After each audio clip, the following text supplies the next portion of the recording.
Welcome back into Coach's Corner here on Classic Hits 95.3 WCRL, and joining me on the phone is the one of two new head coaches here in the county. That one over at Susan Moore, Heath Lauderdale. And first off, Heath, congratulations as a guy that we've known each other for the past 5 years, 6 years, with you being at Asheville, me starting broadcasting at Asheville. I'm so happy for you. Congratulations on being named the new head coach of Susan Moore.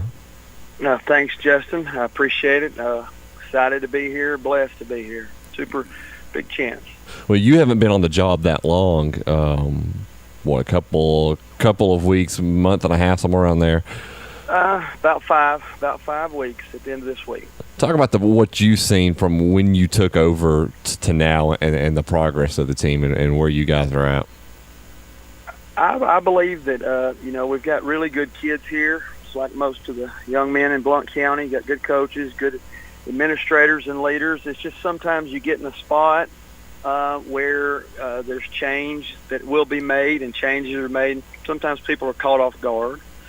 This time we were caught off guard, as some of the kids were, and there could have been a little letdown, over the last course of the year. But since I've came in, the excitement is there with the kids. The work ethic is increased. They work hard every day. And one of our things is they're going to learn, and they're learning right now that everything has a cost. There's nothing in life that's free, and they work hard, and they're taking that on, and they understand that they've got a long way to go, and they've got to put more in it to get more out of it. So I'm excited, though, about their work ethic. Usually with a new head coach, you kind of get a new coaching staff, and maybe guys get moved around. Tell everybody about your coaching staff and who you got this year. Well, we've got a couple of real good guys working with us, super men. Proud to be with them, good character, good role models. Coach Coleman Mason, who has been here for 6 years, he's kind of the stalwart around here. He knows where the lost wrenches are and where the buttons to push to get the sprinklers going, and he knows where every odd and end around here is. And he's also the wrestling coach, and he's working linebackers and tight ends for us this year. Coach Bob Alston, it'd be his second year on the job. He's busy right now with coming off of a soccer state championship appearance last year. He's taking on some roles this year as cross country, but he's also our offensive and defensive line coach, doing a super job there. Jeremy Holloway comes from Priceville. He was on the junior high the last 2 years. He's up working with defensive ends, and he's kind of running the scout team offense right now, and he's also the head softball coach. We've got Coach Adam Neesmith who's doing the head junior high, and Coach Walker and Coach Price and Coach Camp are there with him. And then we've got a couple of guys that are my support staff, which would be Coach Ellison and Coach Ingram and Coach Holland. And then, of course, we got Patrick Jones always taking care of business up here, helping us get everything done. So I've got a real good group of men that are a support staff and a coaching crew and friends and people we can all count on. At Media Day, talking to a couple of other people, we all took away the same thing after you got through speaking. And something you spoke about, and I'm going to get you to re-talk about it, but was pride, and something that you wanted to install in your kids on the team. I think everything has to start with pride. It don't matter if you're talking about it at your own home, or if you're talking about it in the classroom, or if you're talking about in your gym or a weight room or your football program. I let them know in the beginning, and I'll be redundant, but I'll repeat this again. If we're willing to walk through our weight room and our field house that's been built by a lot of people that have put a lot of effort and money and hard work and built that field house to mean something full of pride. If you'll walk over a piece of paper laying in the floor, if you'll walk over a piece of garbage laying on the floor, you won't pick it up and throw it away and have pride in everything you do in your field house and in your weight room, you won't make that block when it's 4th and 1 and you need to punch it in. And you won't make that tackle on 4th and 1 and you need to get a goal line stand, because it translates. It translates from this field house and the weight room that we dwell in and work in, and that translate out to the football field. Those little things are what turns football programs into winners. It doesn't matter if you're talking about Alabama making a play, if you're talking about Clemson making the 2-point conversion with 2 seconds left to win. It's the little things, the little plays, the little execution.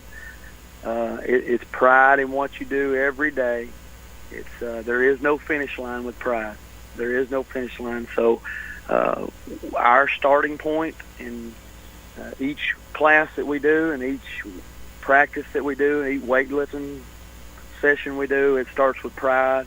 And at the end of the day, we end with pride. We clean the building. We make sure we end the day with pride. So that's an extreme value in our program right now. Well, before we get to the Jamboree game Friday night, Class 3A Region 6. It's a pretty good region, and you got 2 other county opponents in there with you, with Locust Fork and with JB Pennington, but you also got Fultondale. Talk about the rest of the region and your expectations going into this year. Well, to kind of repeat what you said, Fultondale has got a lot of great athletes. Coach Busby does a real good job. Coach Musso does an excellent job at Locust Fork. He's got his kids set up, and he's got them in the right direction, the right foundation, and they're always real sound. And, of course, Coach Cassidy's doing an excellent job at Pennington, and that program is headed up. And he's every day he's improving that program. So that's you're chasing some folks like that. You've got to make sure that you're giving it all you got every day to keep up with those good guys in the football programs. I've watched some film, and I don't want to put it too far out there that I don't know much about some of these other schools other than what I've seen on film, and kind of ask around, and you find out some information on them. When you look at Vinemont and Holly Pond and Hansville, and it could go either way with a lot of us different schools. It looks like some of us are all battling for improvement. We're all trying to battle for improvement. We're trying to get to where, those top 3 or 4 teams are. We're trying to make sure we're taking the right steps to be competitive with everybody in our region. We're trying to make sure we're winning today, all right? And we're trying to make sure that we're, finding out information and scouting and trying to make sure we're prepared for each of those programs that we're in competition for in our region, because it's got several quality teams in our region. There's a couple of schools in the county that aren't going to be playing this week, but you guys are one of them. It's not a regular season game, but it's a jamboree. It's a chance to put on the pads, put on the helmet, go out there and hit somebody else with a different color jersey. You guys going up to Good Hope to play them.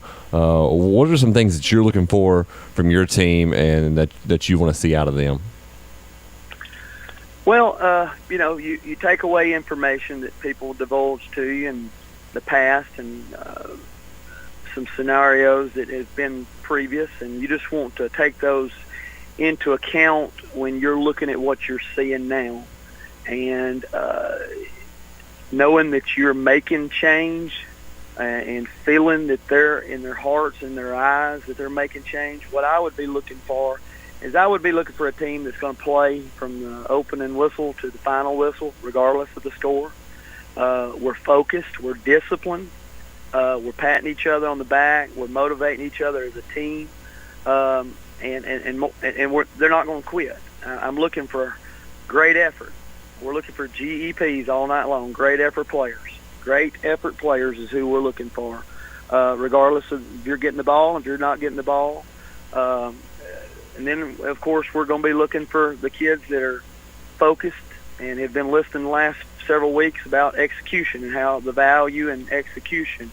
It doesn't always mean you're going to get a pancake block, but if you can cut off that backside linebacker and it springs open a run, just being in the right place and knowing that you're doing the right thing execution-wise, that gives you a leg up into this season as far as a young man that's doing the right things and listening and focusing, and the players that we can count on. Well, Coach, I appreciate it, and good luck Friday night. We look forward to catching up with you again next week. Hey, Justin, we always appreciate you guys, and thank you for everything you do, and God bless you. Okay, buddy? We'll be back with more here on Coach's Corner, Classic Hits 95.3 WCRL.